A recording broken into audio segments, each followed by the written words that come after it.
Graça e paz, amado de Deus, Shalom Adonai, vinde, univos ao Senhor numa aliança eterna que nunca será esquecida. Jeremias 50, verso 5. Mais uma oportunidade que o Senhor está nos concedendo. Dia 9 de agosto do ano 2020, nesse segundo domingo desse mês, Dia dos Pais. Quero parabenizar você, filho, você, homem, você, pai, você, esposo, você merece todo o carinho e as bênçãos de Deus. Então vamos orar na Escola Bíblica Dominical. Vamos orar? Senhor Deus, nosso Pai, graça te damos, Pai, e se o Senhor puder receber essa expressão de gratidão, Abba, Pai, Paizinho querido, obrigado por ser o seu nosso Pai, o Pai Celestial, o Pai de nossas vidas, o Pai do nosso Senhor e Salvador Jesus Cristo, Pai de todos os pais, Pai que neste momento, nesta hora, quero te pedir a direção, a tua bênção para a escola dos sábios, dos perfeitos, a Escola Bíblica Dominical. Abençoa nossas mentes, todos os participantes, todos os atuantes, todos aqueles que serão alcançados, que já estão sendo alcançados pelo favor do Senhor. Perdoa os nossos pecados, pois a nossa oração é feita em nome do nosso Salvador, Redentor, Remidor, Libertador, Amigo, Pastor Adonai, o Senhor Jesus Cristo. Amém. Glória a Deus, amados. Reitero aqui mais os meus parabéns para você, papai, que esse dia seja um dia de desfrutabilidade com a família, com a esposa, com os filhos, com os parentes e todos os amigos. E com certeza Deus já está concedendo uma grande riqueza de estar reunido em família para daqui a pouquinho da Escola Dominical estar almoçando, estar passando o dia bem feliz com todos. Vamos direto ao assunto. Nível de comprometimento revela grau de espiritualidade. Nós estamos numa temática depois disso, depois da travessia do Mar Vermelho, do povo de Deus ter passado por deserto de Sur, 3 dias castigantes, a experiência de Mara. Mara, lugar das águas amargas. Eu quero destacar um texto para chamar a atenção e trazer aquela lucidez do nível espiritual que todos nós precisamos ter. Lá em 2 Coríntios, no capítulo 4, diz assim: não atentando nós nas coisas que se veem, mas sim nas que se não veem, porque as que se veem são temporais, enquanto as que não se veem são eternas. É exatamente isso. Tempo e espaço. Nessas dimensões, nós que somos espirituais, que já aprendemos N1, homem natural, N2, homem sobrenatural, N3, homem espiritual, N4, cidadão celestial. Nós somos esses cidadãos que estamos aqui nesta terra com a experiência terrena. Eu quero abençoar a sua vida com o enriquecimento da palavra. E se Deus nos concedeu compartilhar e ser um cooperador do reino, então vamos transmitir para você. E por que nós vamos transmitir esse conhecimento? Porque eu recebi. E o que eu recebi não pode ficar comigo. E conhecimento é algo que ninguém pode tirar de você. Quando a gente aprende algo, quando passamos por um sistema de formação educacional, de um aprendizado, a área da nossa mente vai ficando realmente tomada por conhecimento. E quem é que pode tirar o conhecimento de você? Algo que ninguém jamais pode tirar. E quem quer te dar conhecimento, não tenhamos dúvida, é o Todo-Poderoso. O Senhor Jesus Cristo quer transmitir para nós o verbo vivo que é Ele, a palavra de Deus, e o Espírito Santo vai nos ajudar a compreender, nesse tempo, nesse espaço, entrar numa dimensão espiritual. Então, as coisas que a gente vê, toca, palpa, enxerga, são imagens, são algo tangíveis. Está no campo de uma realidade que podemos vivenciar as experiências no tempo e no espaço, mas as que são do mundo espiritual, que não podemos tocar, mas podemos sentir. Então, essas são eternas. Então, Paulo ele vai chamar atenção para isso, para a gente ter toda atenção, se atentar para as coisas que não se veem. E E quais coisas que não se veem? Estão nos registros da palavra. E a palavra de Deus é a comunicação escrita do que Deus quer transmitir para nós. Então, nível de comprometimento revela grau de espiritualidade. No tema depois disso, nas águas de Mara, tem muitas coisas que a gente precisa aprender. E na semana passada, no domingo passado, na Escola dos Perfeitos, nós procuramos enriquecer com abordagem, trazendo a experiência da primeira praga, da primeira sentença, do primeiro juízo de Deus sobre o povo egípcio, sobre Faraó, sobre esse homem que achava ser o dono do mundo, que machucou muito o povo de Deus e teve que realmente se render ao poder do Senhor. E no poder do Adonai, do Eu Sou, ele viu que as águas do rio Nilo se transformaram em sangue. Essa experiência pode ser associada às águas que estavam naqueles vasos lá do capítulo 2 do Evangelho de João, quando as águas foram transformadas em vinho. Só numa relação comparativa de água para a cor vermelha, rio Nilo para a água se transformada em sangue, das águas que estavam ali para a purificação, no capítulo 2 do Evangelho de João, as bodas de Caná se transformaram em vinho. Também algo vermelho, algo que chama atenção, mas a associação que nós queremos criar, a fim de você entender essa questão das águas se transformadas em águas da amargura, não é, evidentemente, o traço da linha de pensamento com João capítulo 2, mas nós queremos criar aqui uma linha do tempo, trazer para você uma sequência de ideias, gerar em você um raciocínio para a dimensão das coisas que não se veem. Evidentemente que na Bíblia está aqui as coisas que a gente pode olhar e enxergar, mas é preciso discernir, perceber a riqueza da dimensão espiritual registrada na palavra de Deus. E aí entra a questão de inspiração, iluminação, revelação. É preciso a gente aprender, ter uma abordagem reveladora.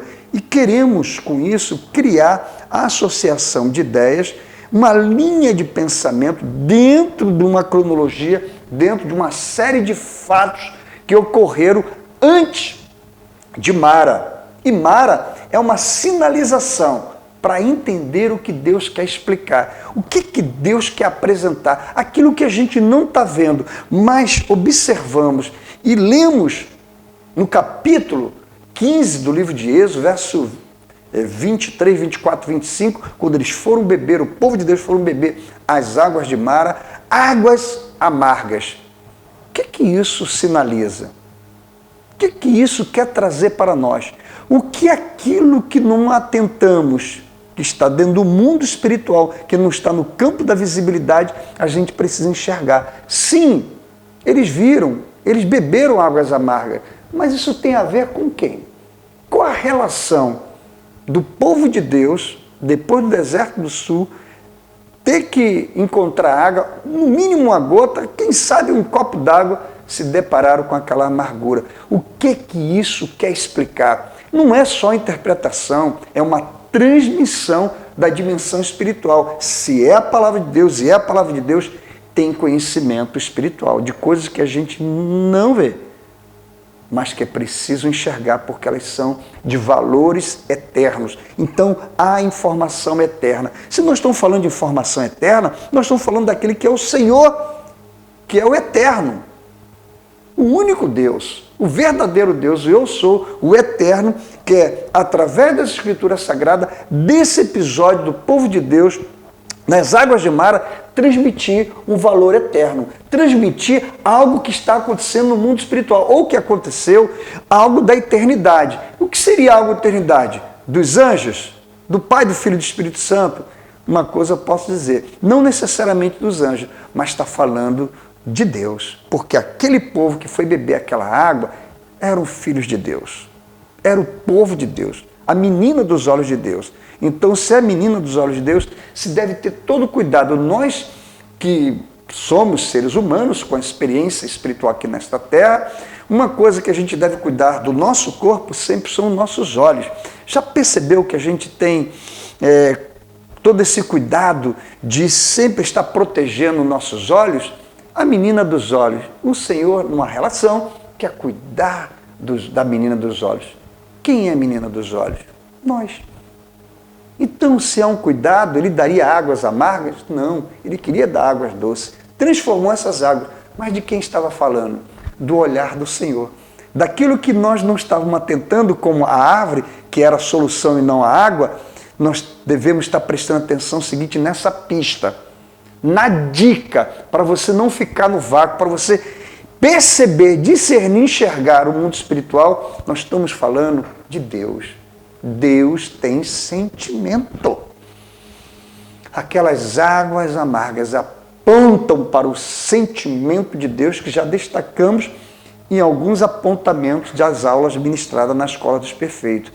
Vamos então procurar elucidar, trazer à tona aquilo que está no mundo espiritual, aquilo que a gente não está vendo, para poder compreender à luz da Escritura Sagrada, nessa linha do tempo. Quando eu falo linha do tempo, eu quero resgatar alguns fatos que aconteceram antes de Mara. Na semana passada nós destacamos a primeira praga, o juízo de Deus sobre o Egito, sobre Faraó, as terras do Egito, que foi as águas do rio Nilo transformaram em sangue. E daí deixamos, vamos dizer assim, num gancho, um apontamento que teríamos como conectar. Isso mesmo, nós precisamos criar conexões. O que seria?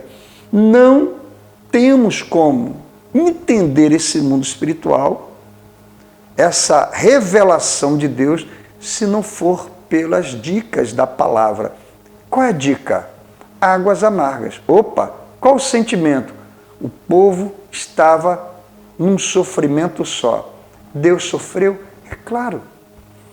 Claro que Deus sofreu, mas permitiu que o sofrimento do seu povo pudesse dar a eles a compreensão do sentimento de Deus, que também Deus estava triste com todo aquele quadro, mas ele queria que o seu povo aprendesse através de uma experiência dolorosa, mas que pudesse mudar todo o quadro, confiando no cumprimento das promessas de Deus. Diante desta condução que a gente está procurando estabelecer aqui, pastor, qual é a verdadeira mensagem? As águas de Mara indicam o sentimento também de Deus de amargura. Isso mesmo, de tristeza, de dissabor.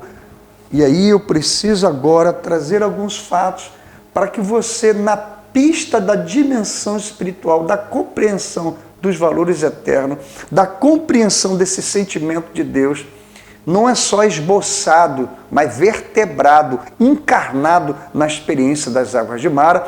Eu preciso chegar um pouquinho para os capítulos anteriores. Isso no livro de Êxodo. Claro que iremos destacar os capítulos finais de Gênesis para a gente ter uma compreensão melhor. Então, amados de Deus, em nome de Jesus, eu quero pedir a que você possa agora estar com a mente aberta, estar realmente totalmente desprovidos das amarras da intelectualidade, da ciência, do conhecimento humano, apesar que nós precisamos desses conhecimentos. Mas eu gostaria, em nome de Jesus, o Espírito Santo que levar você a ser um homem espiritual, a colocar sua antena voltada para uma frequência do trono de Deus e a gente conseguir colocar em prática as experiências do povo hebreu, desse povo que passou por experiência dolorosa, explicando para nós que nas vias de nossa trajetória nós teremos situações dolorosas, mas como enfrentar? Compreendendo as coisas que não se veem, que estão nos mistérios, nos segredos. Para isso, Deus colocou Jesus nesta terra, o seu Filho, para ser amigo. É verdade que somos servos, mas o grande interesse de Jesus era formar amigos. E quando a gente forma amigos, quando a gente cria esses laços de amizade, nós compartilhamos, nós levamos essa relação com a intimidade. Numa intimidade, os segredos vão sendo o quê? Compartilhados. A gente revela o que está no nosso coração, na nossa mente. Jesus quis revelar como verbo vivo, como a palavra, como aquele que era, olha só, apenas uma figura de um Messias, ele se tornou a realidade estampada, olho no olho. O que isso chama a atenção? Que aquilo que não se vê, que não se viu, ele se apresentou, esteve no meio de nós, está no meio de nós, e é isso que ele quer, se revelar. Então o conhecimento das águas de Mara, águas amargas, é uma revelação do que estava ocorrendo, acontecendo na eternidade, no eterno, para nós, seres humanos, com as experiências, com certeza, vivências espirituais. Então, observando tudo isso, eu queria chamar a atenção, mais uma vez, para que você não perca a sequência, porque hoje nós vamos trazer mais um deus do Egito. Nós falamos sobre o deus Apis, a deusa Ísis, do rio Nilo, primeira praga, primeira parada, primeira estação depois da travessia do Mar Vermelho, depois dos 3 dias do deserto, a primeira parada, qual foi? Mara. A primeira parada, a primeira praga, estão criando essa conexão. A Bíblia é cheia de pistas. Para quê? Para que explique, para que se tenha realmente uma noção lúcida, clara, verdadeira. Quero chamar a atenção também para uma brincadeira que muitas das vezes aquilo me deixou assim, encucado, porque eu queria realmente arrumar. Se chama a brincadeira quebra-cabeça, né? Que tem aquele quadro, até então existe uma figura para você montar e tem que juntar as peças para poder encontrar realmente a figura, encontrar o que nós precisamos como aquilo que tem que ser desvendado. Então o que nós queremos dizer é o seguinte: as águas de Mara está dentro de uma peça para desvendar o sentimento de Deus que estava ocorrendo com o povo dele. Amargura, sofrimento, dor, tristeza. Olha, isso também aconteceu com Deus.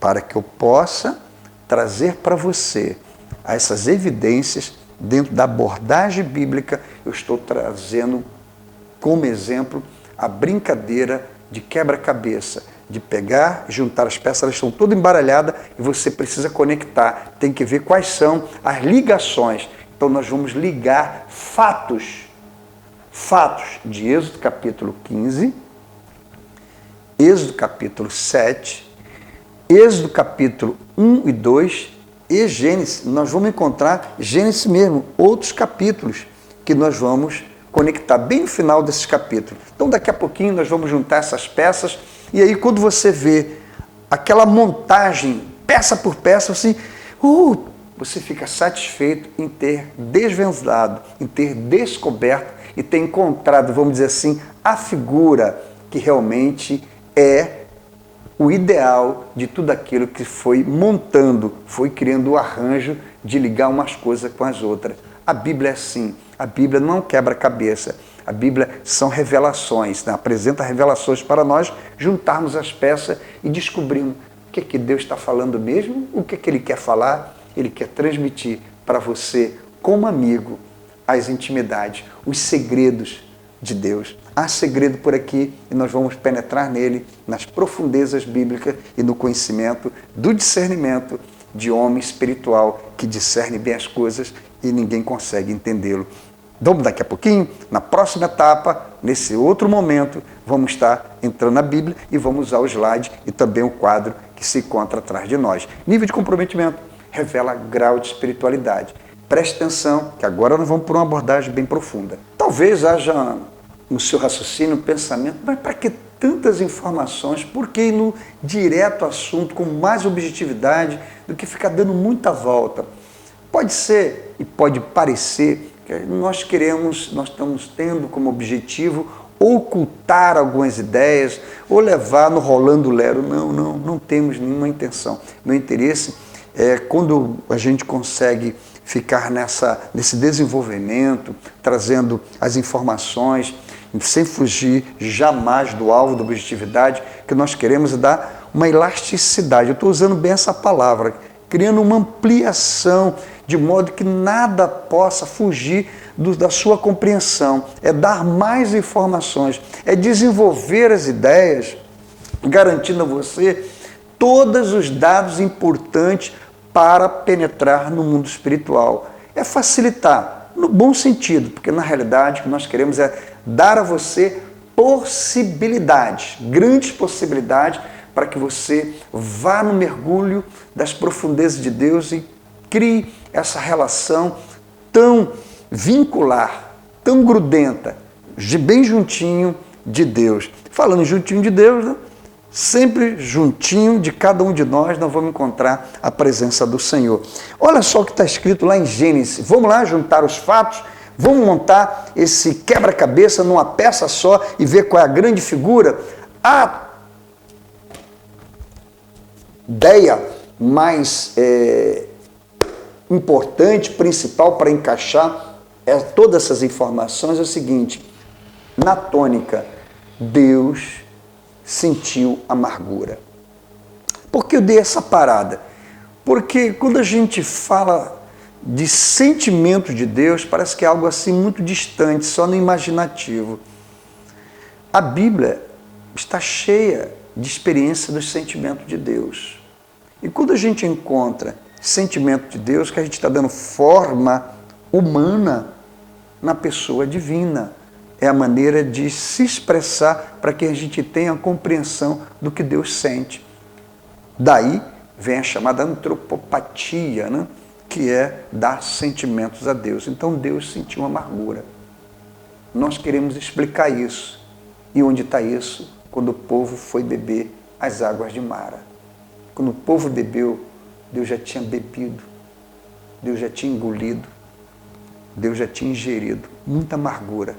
E a experiência terrena era para mostrar ao povo o quanto Deus estava sofrendo com todo aquele quadro. Quando a gente vê essa tônica de águas, amargura e sentimento de Deus, eu quero resgatar, como falei no tempo anterior, de que nós precisaríamos ir lá no livro de Gênesis. E lá no capítulo 46, prestem muita atenção, nós não vamos fugir do assunto. É para que você tenha, veja bem, uma dimensão das coisas que não se veem. E elas têm valores eternos. Mas as dicas, as pistas para montar as peças e ter a grande figura desse sentimento de Deus, se a gente pode dizer assim, e compreender e explicar o que realmente aconteceu, não só ficar debruçando só nas águas da amargura, só debruçando em Mara, sem entender o porquê. Porque Mara é o final. A gente precisa entender a causa, a origem. Então vamos nos rastros, vamos nesse mapa da mina, quando alguém está nos explicando, por exemplo, ó, vai para que você vai se dar bem. Ó, junta essa peça com essa que vai aparecer, esse quebra-cabeça vai ser montado e não vai ficar nada sem conectar, sem ligar uma coisa na outra, sem ficar um vácuo. Vamos lá. Lá em Gênesis capítulo 46 diz o seguinte, no verso 26, todas as almas que vieram com Jacó para o Egito e que saíram da sua coxa, ou seja, que foram gerados por Jacó com as suas 4 mulheres, fora as mulheres dos filhos de Jacó, eram todas 66 almas. Vejam só, 60... Mas eu tenho que saber disso. Porque quando Jacó sai da terra dos caldeus, rompe com Labão, que era o seu sogro, ele levou as suas 4 mulheres, Bia, Lia, Raquel e Zilpa. Então, essas mulheres são as matriarcas das tribos de Israel. Israel é Jacó. Então ele sai e entra e retorna novamente à terra de Canaã. E ao retornar à terra de Canaã, ele passa um bom tempo, até que um dia José é levado cativo para o Egito, daí é a ponte. Quando José está no Egito, o seu pai está com seus irmãos na terra de Canaã. Até que descobriram e identificaram que José era governador, e aí, aquela grande surpresa que você conhece essa história, o povo hebreu, Israel, vai para o Egito. E é a partir daí que está no Egito que começa toda uma história que a gente está querendo resgatar nessa linha do tempo, nessa cronologia para chegar até Mara. Então, olha só o que está escrito aqui, no verso 27. E os filhos de José que lhe nasceram no Egito eram 2 almas, Manassés e Efraim. Todas as almas da casa de Jacó que vieram para o Egito eram 70 almas, algo perfeito. Essas 70 pessoas estavam instaladas no Egito. E ao se instalar no Egito, começa então a contagem dos 430 anos que o povo ficou sobre, vamos assim, o governo, a égide nas terras de Faraó. Visto isso, olha o verso 11 do capítulo 47, já dando um salto das almas que entraram para poder chegar no Egito. Verso 47, então veio José e informou a Faraó dizendo, meu pai, verso 1, meu pai e meus irmãos com seu rebanho, seu gado, tudo que tem, chegaram da terra de Canaã, estão na terra de Gósen. Estão agora no Egito. José recepciona o seu pai e seus irmãos na terra do Egito. E lá no verso 6 diz assim, a terra do Egito está diante de ti. No melhor da terra faz habitar o teu pai. Orientação, determinação, ordem de Faraó para José de hospedar, de fazer com que seu pai, seus irmãos, todo o Israel de Deus ficasse na terra de Gósen. E se sabes que entre eles há homens capazes, e põe-nos sobre os pastores do meu gado.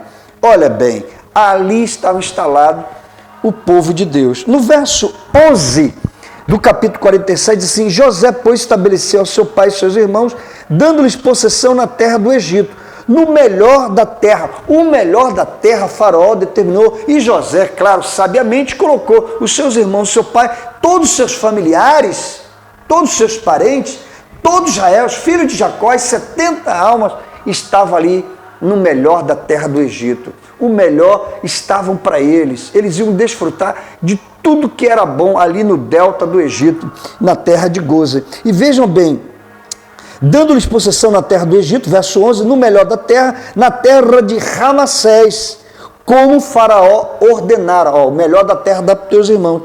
E José sustentou de pão o seu pai, seus irmãos e toda a casa do seu pai, segundo o número de seus filhos. Enquanto José era governador, enquanto José estava vivo, enquanto José era o segundo homem na terra de Faraó, no Egito, ele bancou a família no melhor da terra do Egito. Então, parando aqui, eu quero que você veja o seguinte, agora vamos para o slide, rapidamente, eu queria que você observasse o seguinte, depois disso, depois da travessia do mar, mas antes dessa travessia do mar, eu queria que você pudesse lembrar que antes disso tudo acontecer, o povo de Deus, Israel, estava instalado no Egito.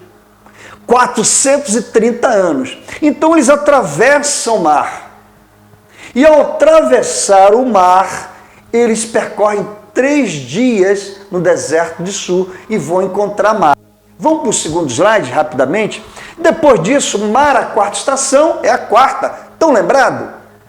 Sucote, Etam, Piarote, agora Mara é a quarta estação. Porém, quando atravessaram o Mar Vermelho e passaram para o Deserto Sul, foi a primeira parada, comparada com a primeira praga, o primeiro juízo que Deus sentenciou sobre o Egito, para que o seu povo pudesse sair das garras, das amarras, das correntes, das prisões do Faraó. Vamos para o próximo slide?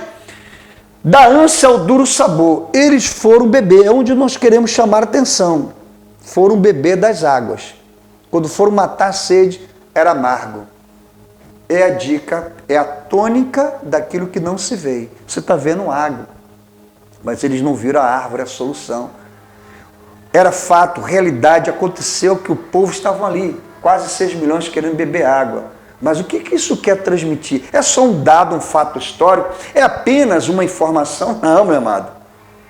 É um dado muito importante sobre a nossa vida, sobre a relação com Deus. Então, preste muita atenção o que está escrito aqui. Da ânsia ao duro sabor.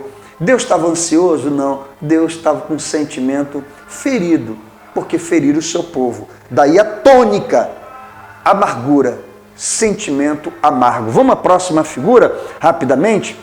E aí nós vimos já esse mapa é familiarizado conosco, com cada um de vocês. Terra do Egito, Rio Nilo, eles beberam, desfrutaram das águas do Nilo, saíram de Piarote, passam pelo deserto do sul e chegam a Mara. Quando eles chegam a Mara, primeira estação no deserto, depois da travessia. Vamos o outro mapa, rapidamente? E o que eu quero demonstrar? Lembram que Faraó, na pessoa de José, o seu governador, ordenou, aliás, que José colocasse os seus irmãos, seus familiares, seus parentes, toda a família de Jacó, toda a família tribal, todo o clã, deveriam ficar em Ramassés. Isso aqui, porque era o melhor da terra. Aqui tudo que plantava davam, porque estava perto do quê? Do delta, do rio Nilo, mar Mediterrâneo, e aqui tudo que plantava, meu amado, surgia, era do bom e do melhor. Então, eles ficaram aqui na terra de Ramassés.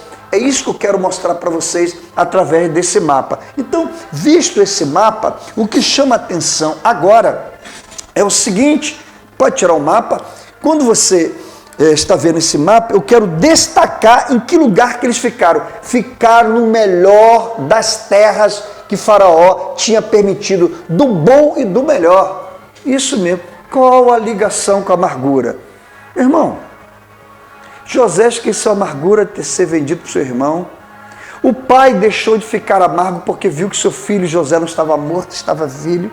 Os seus irmãos estavam agora esvaziados de um possível revide, de uma vingança, se livraram da amargura de ter feito algo ruim, maléfico, algo terrível contra José. Então, a amargura estava sendo dissolvida no Egito. Ou seja, tudo aquilo que era amargo do pai, dos filhos de José, estava agora onde? No melhor da terra, em Ramassés. Naquela terra, meu amado, não havia mais amargura, não havia mais dissabor, porque eles desfrutavam do bom e do melhor. O que isso tem a ver? Estudando as pistas, para você entender que águas amargas é uma indicação, é um apontamento para a gente entender todo o enredo histórico do sentimento de Deus, desembocado no sentimento do povo através das águas de Mara. Visto isso, eu quero agora levar a você lá em Êxodo, no capítulo que eu quero chamar a atenção, do capítulo 1. Sim, capítulo 1 de Êxodo, nós vamos encontrar aqui uma outra narrativa. O que até agora a gente está conectando? Quais são as peças? Olha aqui, do capítulo 15... Águas amargas de Êxodo, capítulo 15, versos 23, 24, 25. Nós fomos para o capítulo 46, depois nós fomos para o 47 de Gênesis, agora nós estamos no capítulo 1 de Êxodo. São peças que nós estamos juntando para você entender esse sentimento de Deus, expresso, vertebrado, materializado, quando o povo foi beber as águas de Mara. Isso é pura revelação, não é interpretação, não é exegese. Inspiração, iluminação, trazendo na dimensão espiritual da eternidade para compreender quais são as realidades desse mundo terreno que nós podemos encontrar uma explicação vindo do eterno de Deus. Lá em Êxodo, no capítulo 1, diz o seguinte, vejam bem, verso 6, morreu pois José e todos seus irmãos. Estão lembrados? Que eles se instalaram em Ramassés, nós vimos no mapa, no melhor da terra. E aqui nós estamos, amados, Êxodo capítulo 1, nós estamos já chegando no final dos 430 anos. É exatamente, vamos lá colocar uns 300 e poucos anos, para melhor. Onde se situa historicamente esse fato da realidade que Moisés ali teve com o povo de Deus? 1550, 1510 antes de Cristo. Se passaram 300 e poucos anos e vem o capítulo 1 de Êxodo. Depois do capítulo 46, 47 até os 50 de Gênesis, quando a gente chega no capítulo 1 de Êxodo, são 300 e poucos anos. E nesses 300 e poucos anos, nós vamos encontrar a narrativa. Verso 6, morreu, pois, José e todos seus irmãos. E toda aquela geração, pondera, 300 e poucos anos, toda aquela geração. Ninguém estava vivo, ninguém tinha vocação ali de Matusalém. Ninguém não era nenhum Noé. Então, à medida em que as gerações vão se passando, a idade vai diminuindo. Então, morreu toda aquela geração tribal do clã de José, de Jacó, de Israel, tinha morrido. Verso 7. Depois os filhos de Israel frutificaram e aumentaram muito, multiplicaram, se tornaram-se sobremaneira fortes, de modo que a terra se encheu deles. Sabe que de modo que se encheu? Todo o Egito, de Ramassés, Gozo, todo aquele Egito foi tomado pelos filhos de Deus.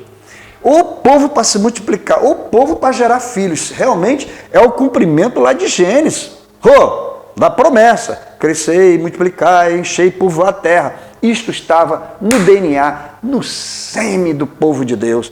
E aí, amado, cresceu, e ao crescer, o que aconteceu? Faraó, de repente, vê toda uma cidade, toda uma construção, todas as habitações, toda aquela terra dele tomada pelos hebreus.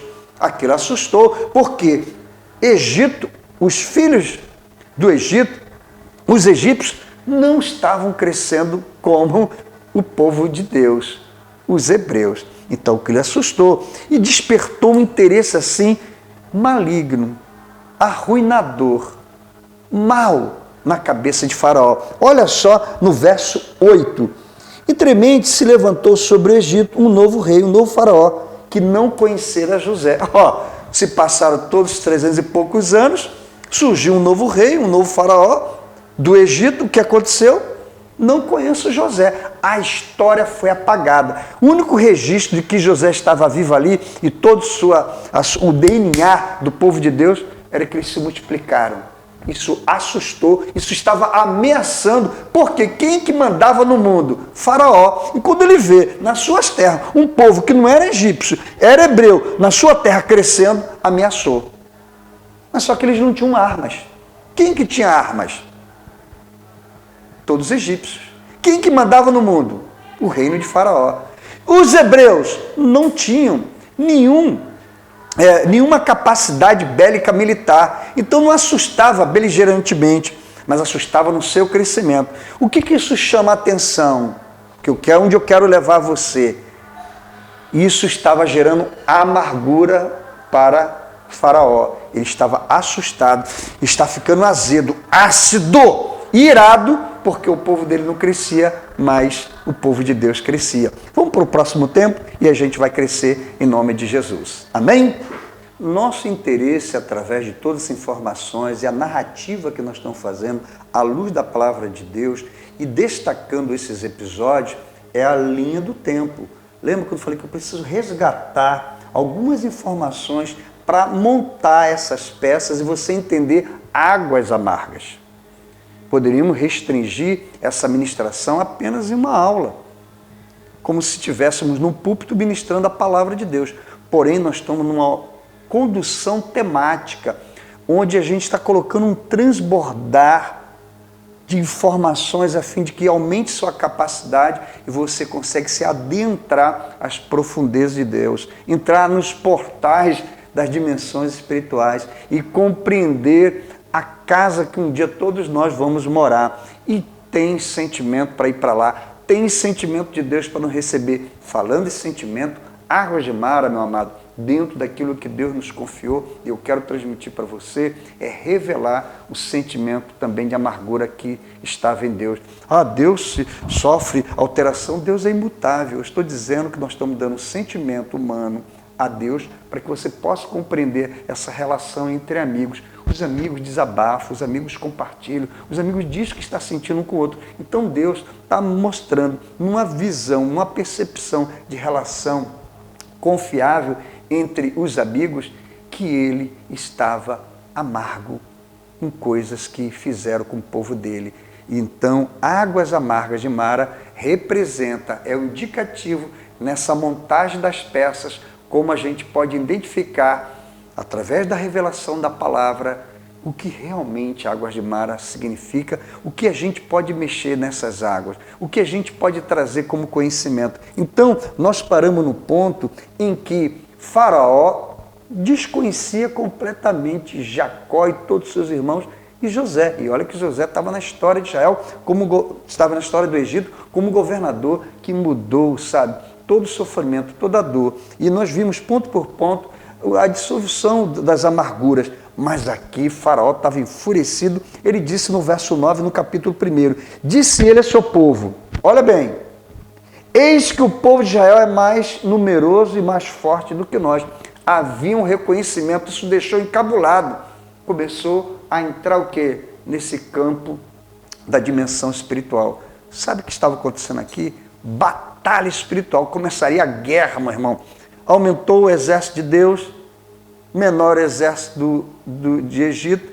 Satanás começou a soprar, esse espírito maligno começou a soprar no cabeça Faraó o seguinte, olha, eles vão tomar o teu trono, faz alguma coisa, ouvindo essas vozes demoníacas, malignas, satânicas, e não duvide disso não, porque está, amado, na dimensão eterna, está nas coisas que não se veem. Eu estou fazendo você enxergar dentro de batalha espiritual que já estava um campo de guerra, um exército maior, um exército menor. E quem tem um exército maior, qual é a grande vantagem de sair vencedor e expulsar, tirar os egípcios da sua própria terra do Egito? Por quê? Eles estavam em Ramassés, em Gozo, na terra melhor que eles tinham ganho de Faraó há 300 e poucos anos atrás, mas esse Faraó não reconhecia. E olha só o que está escrito no verso 10.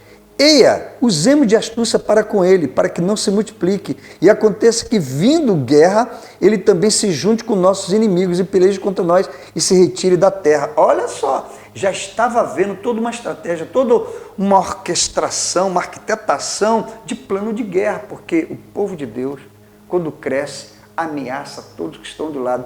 Por isso, só abrindo um parênteses, quando a igreja cresce, meu amigo, todos ficam assustados, todos começam a ficar alarmados, isso com a igreja, isso com a sua família, isso em qualquer lugar. Quando o povo de Deus, quando as pessoas, por exemplo, começam a ter funcionários, empregados, trabalhando numa só empresa, e eles vão fazer o quartinho de oração, ou no horário do almoço vão orar, ou vão dar glória a Deus por uma vitória, os que são ímpios ficam assustados. Só para você entender essa comparação. Isso é discernimento espiritual. Isso é compreender dimensão espiritual. Isso é compreender, amado, as coisas que são vistas, que podemos enxergar dentro da dimensão espiritual. Então, era preciso tomar providência. O que faz Faraó? Qual é a ideia que ele vai sacar? No verso 11 diz assim, portanto puseram sobre eles feitores, para os afligirem com as suas cargas.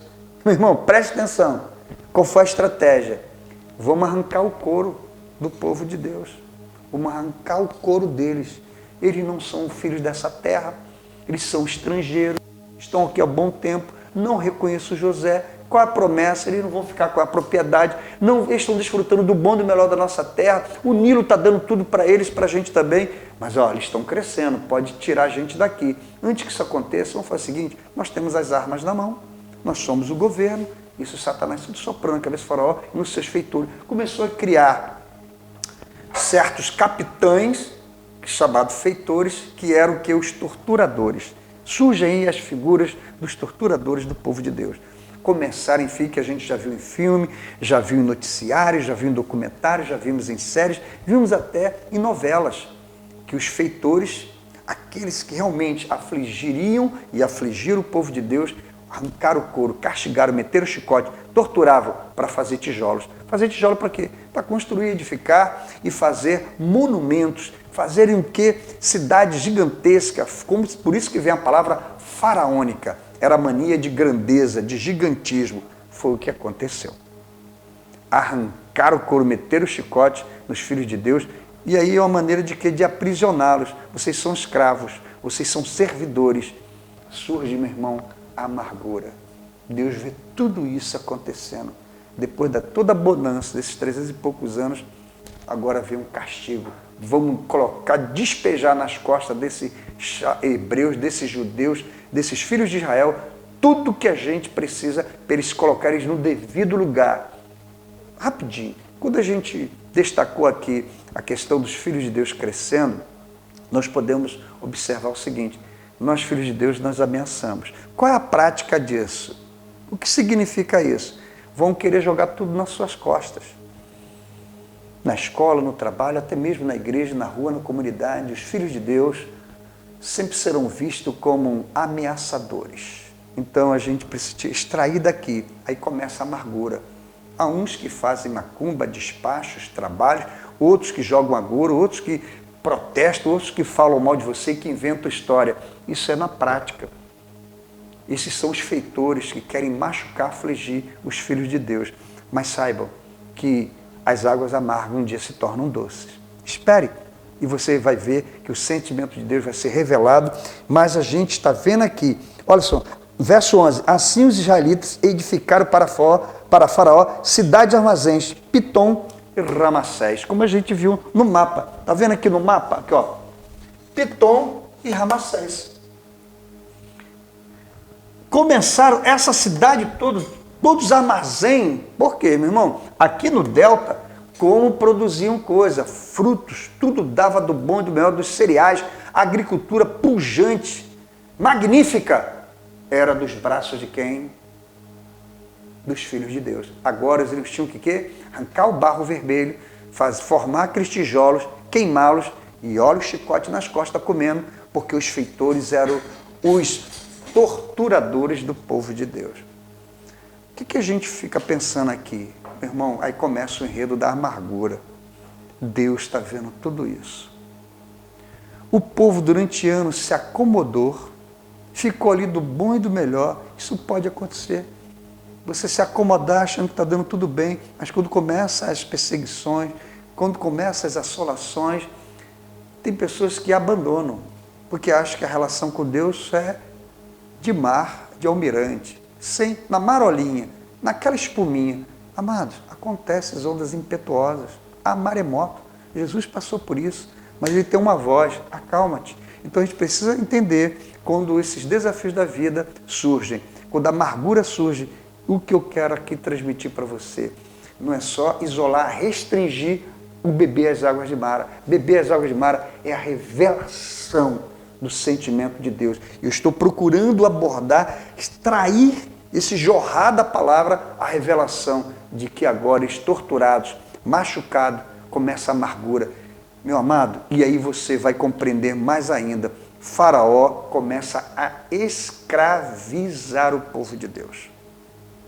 Machucar mesmo, se tornaram terríveis, começaram a odiar. Você passa por isso no seu trabalho, na sua família, na sua vizinhança, na comunidade, qualquer lugar que você se encontra, você é odiado, ou você cede para andar conforme os ímpios, ou você se torna um testemunho fiel. Sabe o que esse povo fez? Abandonaram Deus. Assim como Faraó não reconheceu ninguém de Israel como povo de Deus, eles deixaram de cultuar, de adorar o Eu Sou. Por quê? É melhor a gente garantir água fresca do Rio Nilo, mesmo que as nossas costas sejam machucadas, pelo menos a gente tem o que comer, a gente está nessa terra. Esqueceram Deus. Não oravam, não cultuavam, não adoravam, não buscavam. Isso pode estar acontecendo com você. Tu pensa que Deus não fica triste, não sente de sabor? Tu pensas que isso não deva ser as águas de Mara entrando goela abaixo em Deus? Deus bebeu águas amargas ao ver o seu povo sofrendo e bebendo das águas do Rio Nilo, se acomodaram, zona de conforto, mas um dia chegou que o couro comeu. Me permita a expressão, e o povo sofreu. Vamos na sequência para você entender exatamente isso. Já no capítulo 1, no verso 22, olha só. Então ordenou Faraó a todo o seu povo, dizendo: a todos os filhos que nascerem, lançareis no rio. Opa! Lançareis no rio? Tem alguma lembrança de lançar no rio? Êxodo capítulo 15, verso 23, 24, 25, lançaram uma árvore naquelas águas de mar e se tornaram doce. Agora, sabe qual foi a ordem, a determinação, o edito, o decreto, a lei de Faraó? Verso 22. A todos os filhos que nascerem de quem? De Israel, do povo de Deus, dos hebreus, se deveria fazer o quê? Todos deveriam ser lançados dentro do rio Nilo, só poupando o sexo feminino, porque mais homens, mais força braçal, mais aumentaria o exército de Israel. Homem macho ameaçava. As mulheres poderiam ser subjugadas e ser submetidas porque não teriam poder, visto por ele, poder de reação como dos homens. Porém, deixa eu dar uma recapitulagem aqui. Falou, verso 15, falou o rei do Egito as parteiras das hebreias, das quais uma se chama Cifra e a outra Puá, dizendo, quando ajudardes no parto das hebreias, evite sobre os assentos, se for filho, matá-lo-eis, mas se for filha, viverá. Olha só o que esse verso 15 e 16 diz, que as parteiras, quando fossem chamadas para ver o nascimento ou fazer o parto das filhas dos hebreus, deveria avisar, porque era a ordem do rei e não poderia se descumprir. Avisou, nasceu homem, mata, assassinato. Vou usar a palavra infanticídio. Tem genocídio, tem fratricídio, tem homicídio. Homicídio, assassinar o homem. Genocídio, assassinar povos, raças, tribos e nações, várias gente. Fratricídio, matar, assassinar o irmão. Infanticídio, assassinar coletivamente crianças. As parteiras foram orientadas, determinadas a cumprir rigorosamente a lei. Nasceu homem, mata. Amado, eu poderia entrar na profundidade de outros assuntos, como eram vistas as crianças por os povos antigos daquela época. É verdade. Por exemplo, os espartanos determinavam quem deveria nascer ou não. Claro que eles queriam que sempre filhos homens, sempre as do sexo feminino, sempre as mulheres eram vistas sob descartável, ignoradas. E às vezes pegavam, quando nascia uma menina, eles colocavam exposto ao relento para ver se ia sobreviver. Isso mesmo, alguns povos faziam isso. Se aquela criança menina, feminina, mulher, sobrevivesse, era vontade dos deuses. Mas quando não, era vontade dos deuses que morresse. Já os homens sempre, de uma certa maneira, eram poupados, porque era força brutal, braçal, vigor, energia, trabalho, força, poder militar, capacidade de guerrear. Tudo isso estava na cultura, na história da humanidade, da antropologia, que a gente, com maior cuidado, deveremos observar isso. Então, o que aconteceu no verso 18? Pelo que o rei do Egito, no verso 18, mandou chamar as parteiras e interrogou, por que tem feito isso, guardado os meninos com vida? Ele estava observando que os meninos estavam surgindo. Não era só os meninos, mas está nascendo hebreu, vocês não mataram?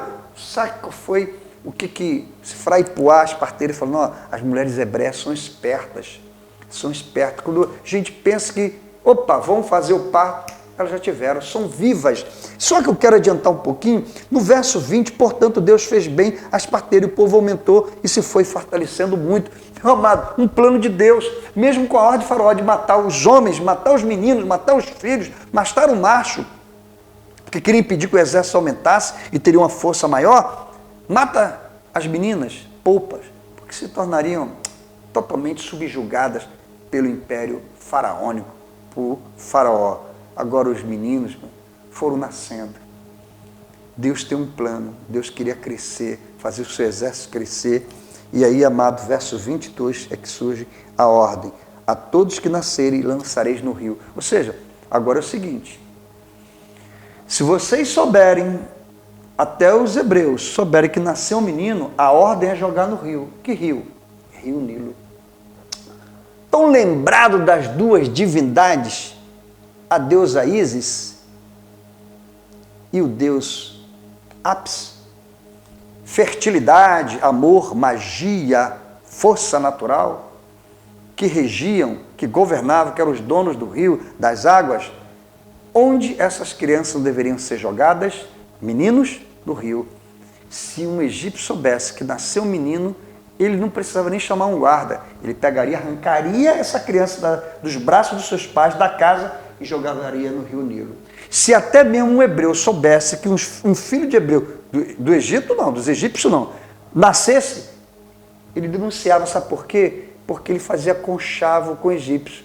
Opa, eu quero me dar bem. Porque fazendo um acordo, um hebreu traindo um hebreu, poderia ter as costas menos machucadas, sairia do risco de ser torturado. Opa, vou negociar. Se corrompia, porque já tinham largado Deus. Então, se vender para que as costas não fossem machucadas, então fazia a vontade também de matar o seu próprio irmão, o cidadão hebreu, o seu irmão do próprio clã, fazia assim, para ser poupado e se submeter a essa humilhação. O que isso nos leva a pensar? Você traz seu irmão? Você fala mal do seu irmão, julga o seu irmão, conversando com ímpio? Até mesmo com crente. Cuidado com a traição, porque de repente você está jogando no rio Nilo. Poupe seu irmão, fale bem dele. Jesus ensinou a gente falar até bem e orar por aqueles que nos perseguem. Principalmente os domésticos da fé, a gente deve tratar com muito amor. Vamos à última parte e a gente vai chegar até onde você quer compreender com elasticidade, com ampliação, com essa abordagem reveladora, o que significa águas de Mara. Que situação se encontrava o povo de Deus agora sobre a mão de ferro de Faraó? Estava arrancando o couro, barbaridade, 1000 atrocidades. E essa determinação dele de mandar matar todo filho, toda criança macho deveria ser trucidada. O verso 22, vou repetir. Então ordenou Faraó a todo o seu povo, dizendo: a todos os filhos que nascerem lançareis no rio, macho, menino. Mas a todas as filhas guardareis com vida.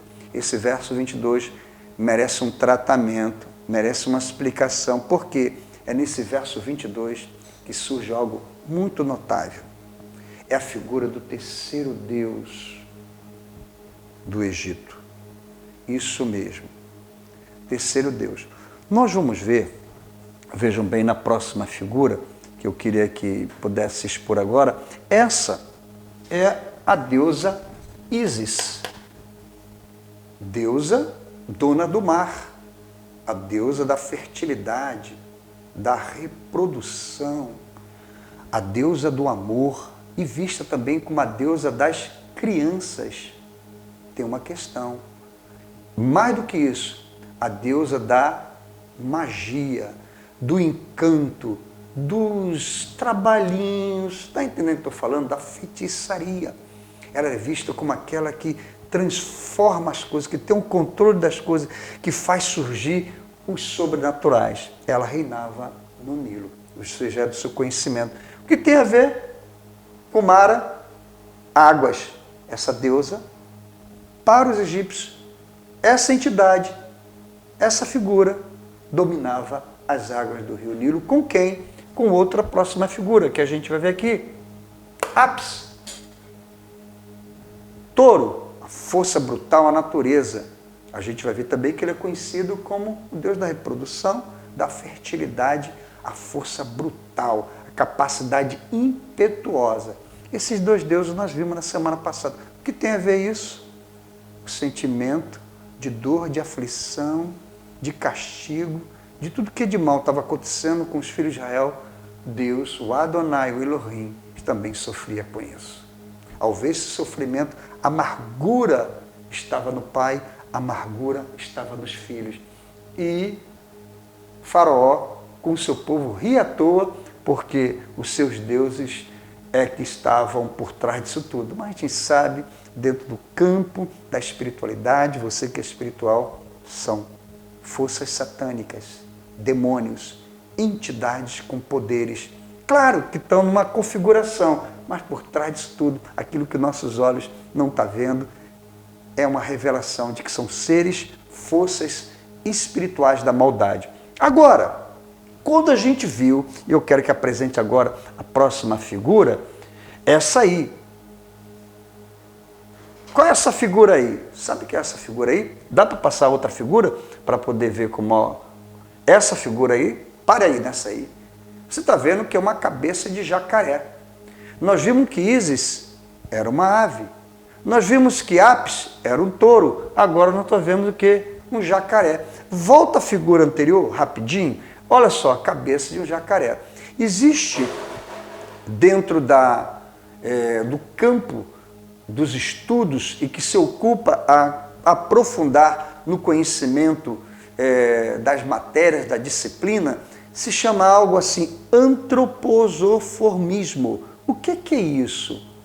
É a área que se ocupa a estudar, mesmo que seja na mitologia, mesmo que seja uma ficção, mesmo que você entenda isso como uma ideia lendária, mas essa disciplina, antropozoomorfismo, cuida de tratar, de estudar quando existem a figura animal com a figura humana. Quando se junta em um só corpo, dando esse sentido animalesco, mas dando um sentido também de endeusamento, porque os egípcios cultuavam nesse panteão os deuses que tinham a representação, a configuração humana e animal. Então, Ísis, humana, mulher, animal, águia, Apis, figura animal, touro, corpo de homem. Agora nós estamos vendo quem? Sabe quem é esse? Sobek, ou conhecido como Sucos. Sobek era o deus jacaré. Vamos tirar assim, crocodilo. O verso 22, aqui está escrito que eles deveriam lançar os meninos, filhos, os machos, no rio Nilo. E o rio Nilo era empesteado de quê? Crocodilo. E o crocodilo era um deus dos egípcios. Agora, olha só, o que isso tem a ver? O que eu estou dizendo para você, o que nós estamos procurando compartilhar com aqueles que estão na escola dos perfeitos, águas de Mara, amarga. Deus mandou lançar uma árvore para tornar doçura. Agora, águas do rio Nilo, quando a gente viu que foi transformado em sangue, a gente observou isso e a gente vai retornar aí. Mas agora a gente está vendo que o Nilo, sobre a regência desses deuses do panteão egípcio, cuidavam do Nilo. E o que deveria ser lançado no Nilo? Os filhos dos hebreus, os homens. A vida era lançada no rio Nilo. Para quê? Para quê? Para que o Deus Sobek, Sucos, jacaré, comessem os filhos dos hebreus. O que se espelha, o que vai se entender? Sacrifício humano. Para agradar quem? Era oferenda para esse Deus aqui, ó, Sobek. Imagine uma geração sendo tragada por esse Deus Sobek. Visto isso, nós vamos ver o filme para você entender a caracterização de um animal crocodilo do rio Nilo, que é o maior crocodilo existente em todo o globo terrestre, é do rio Nilo. Vamos soltar o vídeo e nós vamos, através desse vídeo, trazer várias explicações para que você entenda que força estava atuando para que tenhamos o entendimento de águas amargas. Olha bem, um pai, uma mãe chorando, vendo seus filhos ser lançados no rio Nilo e vendo aquela bocarra de um crocodilo, não é fácil. Vamos ver? Nós vamos agora ver esse vídeo aí, para que você tenha entendimento e a gente consiga explorar e abordar.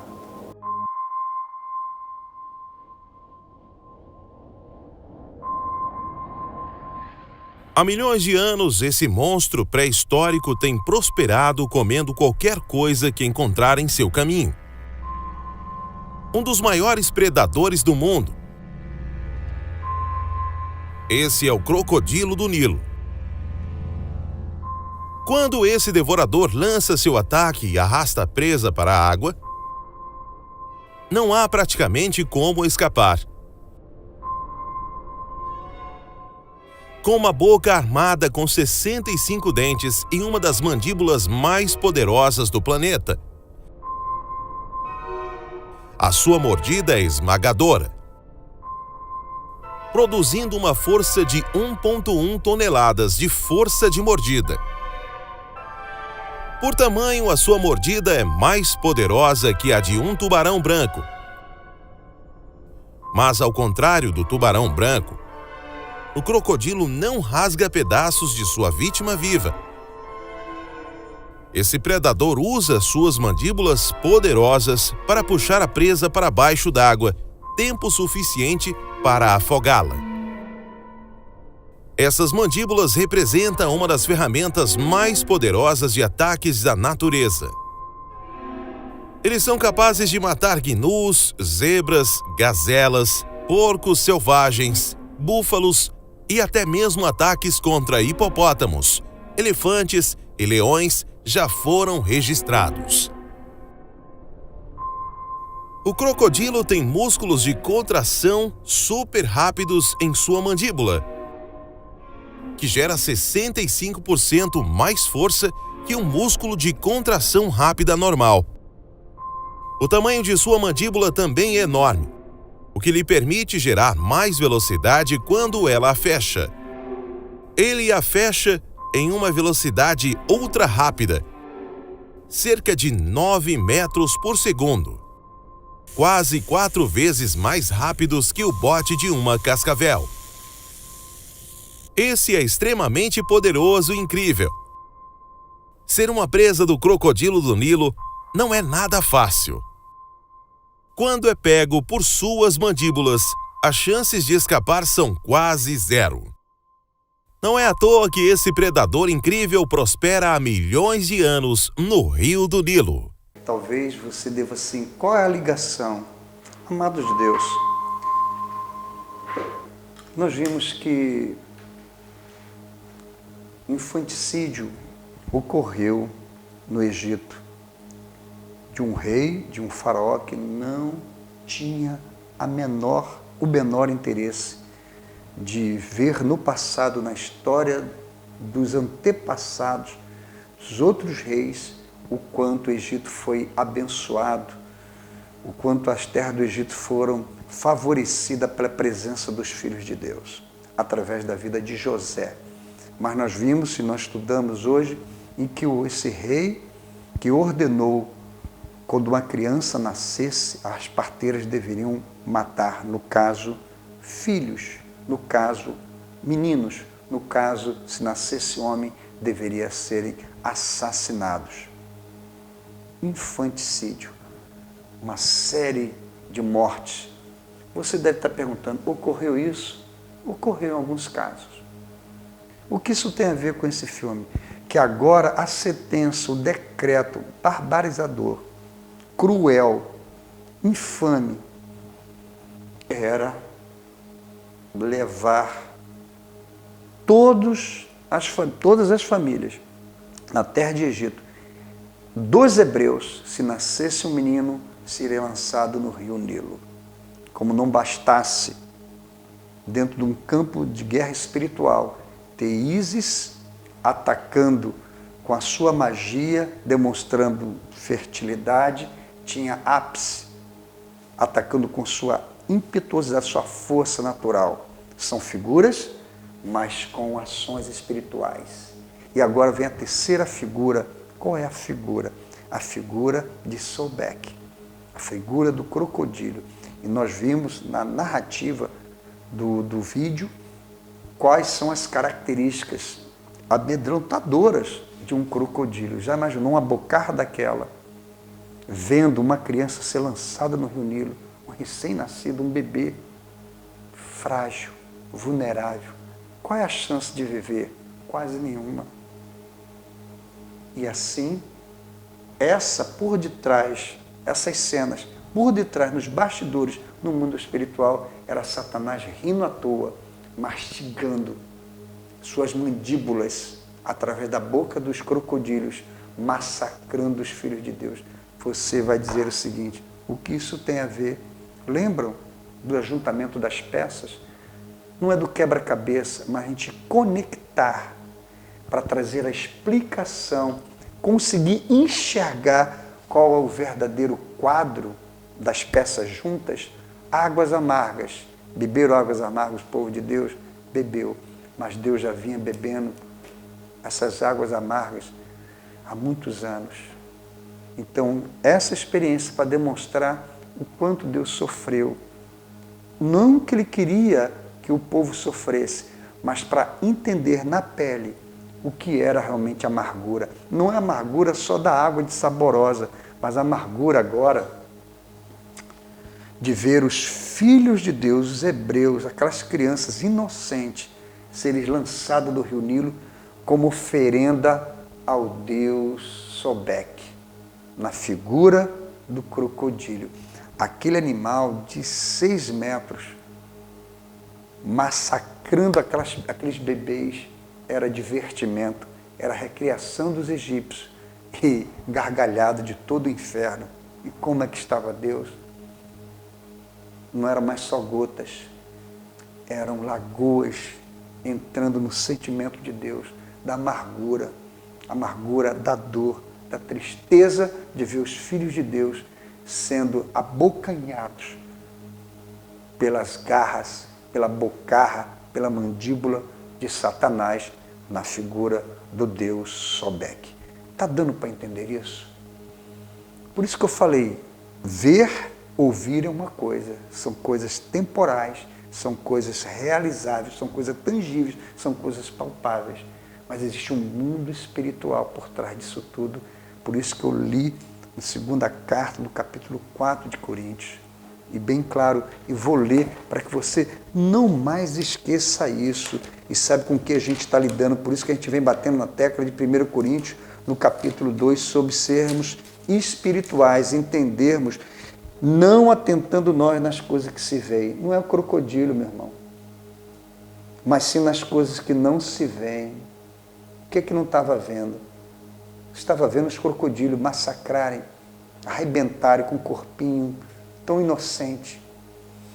Os filhos de Deus estavam sendo abocanhados, não eram pelos crocodilos, era espiritualmente sendo engolidos no rio Nilo, porque as que se veem são temporais, enquanto as que se não veem são eternas.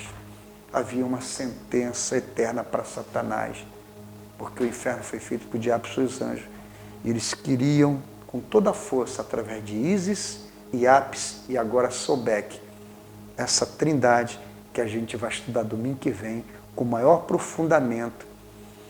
Deus sentiu, ao olhar para o rio Nilo, o sangue dos filhos dos hebreus.